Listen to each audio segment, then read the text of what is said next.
Good morning. My name's Lieutenant Dave Soden with the Highland Park Police Department. This is, Good morning, my name is Al Pacheco, also with the Highland Park Police Department.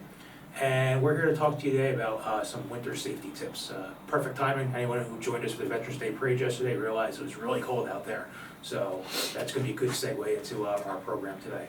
Sergeant Pacheco? So with the temperatures rapidly changing and also getting darker a lot sooner, we want to go over a couple safety tips. We understand a large part of our community does walk during certain nights. We want to touch on some of the safety aspects of that. If you're going to walk as it's getting darker, try to wear light colored clothing, possibly some reflective clothing, making it easier for drivers to see you. When the people are driving, it's dark, it's hard to see people walking with dark clothing on. If you're going to walk, please do your best to stay on the sidewalk when absolutely feasible. We understand there's times that's not possible, but if you can, it keeps everybody safe, including you and the other drivers. Some of the things we want to worry about is when we're walking, try to keep a lookout for ice, especially clear ice, what's very difficult to see, very easy to fall and get hurt. If you're walking, you notice one of the street lights are out, you don't necessarily need to call us. You can call PSE&G directly using the app or their 800 number. It's not any faster, any slower if you call us versus them directly.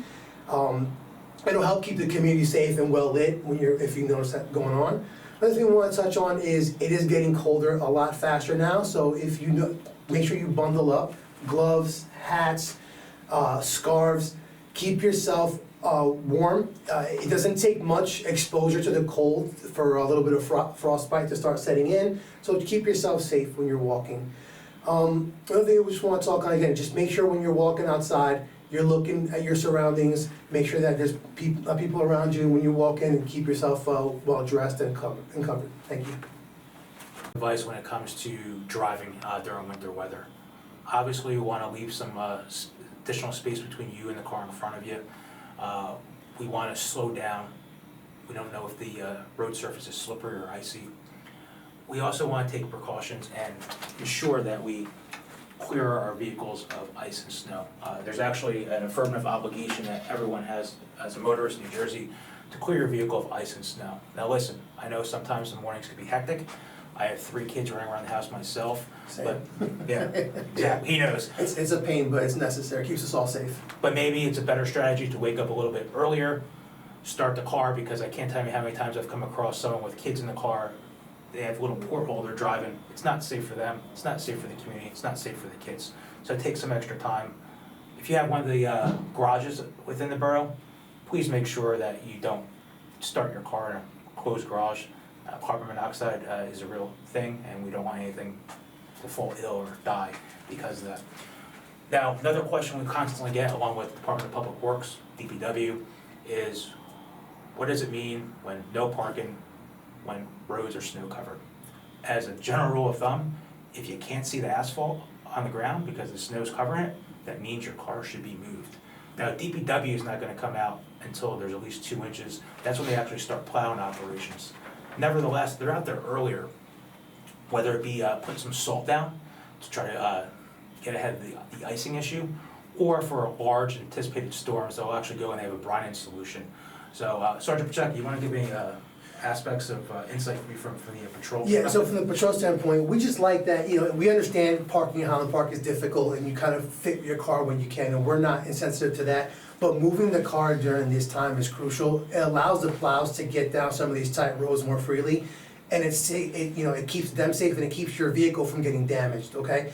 Another thing too is if for some reason you're out of town and your car just sits there and the snow freezes around that, it's a hazard, because now it's going to cause difficulty for your car to get out. It's going to freeze over, and now you have a big, essentially block of ice kind of in the middle of the parking area. We're trying to mitigate that. And just to touch back on brushing off your car, I know it's hard, but try to get the roof, because I can't tell you how many times we're driving on Radnor Avenue, Woodbridge Avenue, where the speed limit is up to 30, 35 miles an hour, and now you have ice and snow falling back onto the cars behind you and on the side. Just keeps everybody safe. Just so you're aware, during snowstorms, we are coordinating with DPW. Superintendent Bezerkowitz or Frank Troy, and we do have a plan of action, so we want to make sure that the roads are plowed and de-iced to keep the community safe and to allow a proper emergency response. And we don't want to take it in tow cars during storms, because that takes, At all. it takes our resources away Yeah. from areas of focus that we can otherwise pay attention to. So we touched base upon about driving. Now I just want to jump into walking. Highland Park prides itself on being a pedestrian-friendly community. If you didn't know, if you're new to the community, there is an ordinance that requires after a snowstorm that if you live in a residential area, which is essentially any part of town other than Raritan Avenue or Woodbridge Avenue, you have 12 hours after the snow is stopped to clear your sidewalk of snow and ice. If you live within the business district of Woodbridge Avenue or Raritan Avenue, you have 6 hours. Now, in the past, it's been said that we've gone out and written tickets and people have made a valid attempt. I can tell you that's not accurate. Please don't believe everything you read on Facebook. We'll go out there with body-worn cameras and we'll address issues if we see it. Again, we don't want to go out there and write summonses. It takes away from our response in the aftermath of the storm after we provide public safety. I'm sure I could speak for code enforcement, the same thing. So please try to make an attempt to remove the ice and snow. If for whatever reason you can't, there's contractors out there. We have partnered with Director Kim McGraw from the Community Center. They have a list of people, individuals that will go out. Some of them will do it for free, others will do it for a reduced cost. But again, we want to make sure everyone goes out there and they have a nice walkway as opposed to an iceway that looks like someone came over with a Zamboni. Sergeant Pacheco. Yeah, listen, if you have any questions, if you come out, you're not sure, should I move my car, or especially at night when the resources aren't as readily available to the community, call the police department. We'll be more than happy to come out, take a look. We'll be more than happy to let you know. At night, I'm one of the night supervisors. We work very, very closely with DPW. They'll give a call, hey, how's the snow? We'll tell them. If you're not sure, give us a call. We'll be more than happy to communicate any information and pass that along to you. In general, if you happen to be out there and you see something unsafe, please report it. Our non-emergency number is 732-572-3800.